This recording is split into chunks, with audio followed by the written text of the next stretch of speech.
आज हम लोग पढ़ेंगे वर्ग 10 का विषय गणित और प्रश्नावली 1.1 का क्वेश्चन नंबर 1। इसमें दिया है निम्नलिखित संख्याओं का HCF ज्ञात करने के लिए यूक्लिड विभाजन एल्गोरिथम का प्रयोग कीजिए। क्वेश्चन नंबर 1 में है 135 और 225। 135 और 225 का HCF ज्ञात करना है यूक्लिड विभाजन एल्गोरिथम के माध्यम से। तो हम जब भी HCF ज्ञात करते हैं तो बड़ी संख्या में छोटी संख्या से भाग देते हैं। तो सबसे पहले हमने यहाँ पर दर्शा दिया है कि 225 जो है बड़ी है 135 से। अब हम क्या करेंगे, अब हम देखेंगे कि यूक्लिड विभाजन एल्गोरिथम होता क्या है। तो हम यहाँ पर ये लिख लेते हैं, यूक्लिड विभाजन एल्गोरिथम हो गया। ये होता है a बराबर BQ प्लस R, जहाँ 0 से बड़ा या बराबर होता है R या R से बड़ा होता है B। अब इसके लिए हम थोड़ा सा रफ का सहारा लेंगे और समझेंगे कि A B Q R ये आखिर होता क्या है।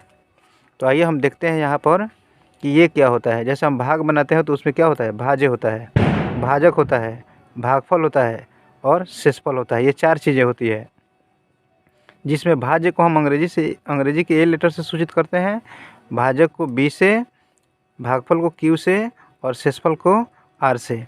जैसा कि हम जानते हैं कि भाज्य बराबर भाजक गुना भागफल प्लस शेषफल होता है। तो वहीं भाज्य को अंग्रेजी के A लेटर से भाजक गुना भागफल, भाजक B भागफल Q यानी BQ, भाजक गुना भागफल यानी B गुना Q प्लस शेषफल यानी प्लस शेषफल R है, तो प्लस R हमने दे दिया।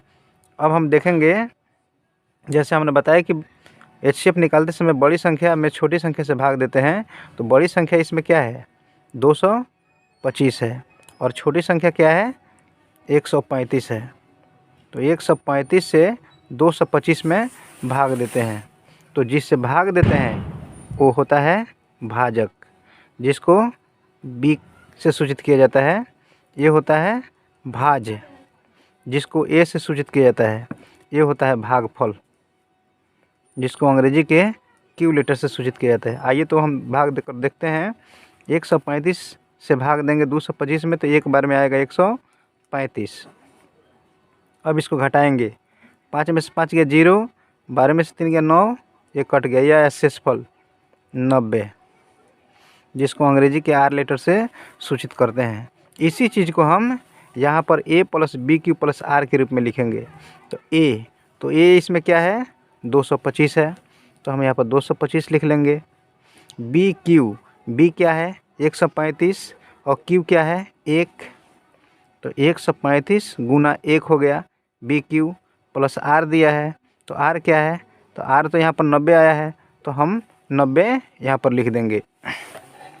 इस प्रक्रिया को हम तब तक आगे बढ़ाते रहेंगे जब तक शेषफल 0 नहीं आता।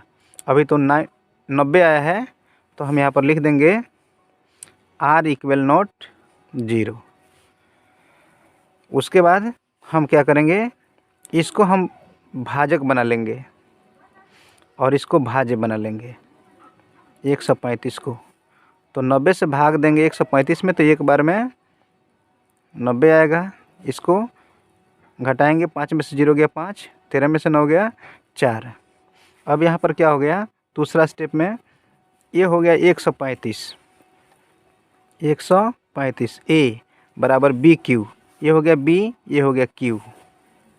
90 गुना 1 प्लस शेषफल कितना आया, 45 आया। तो यहाँ पर शेषफल 45, अभी 45 आया है, 0 नहीं आया है।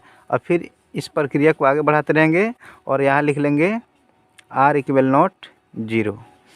तीसरा स्टेप में आएगा, इसको हम भाजक बनाएंगे, इस 90 को हम क्या करेंगे, भाज्य बनाएंगे।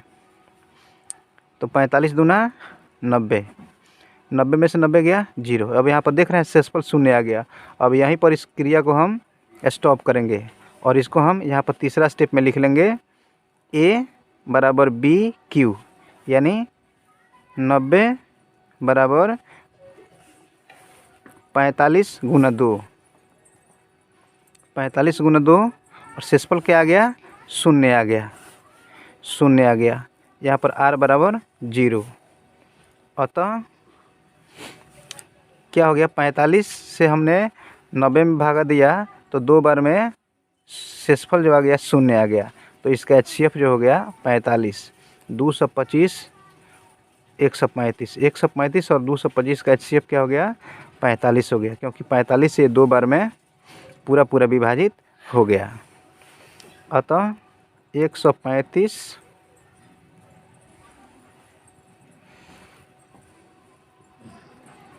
और 225 का HCF 45 आंसर। इसी तरह आगे का सवाल भी हम बना लेंगे।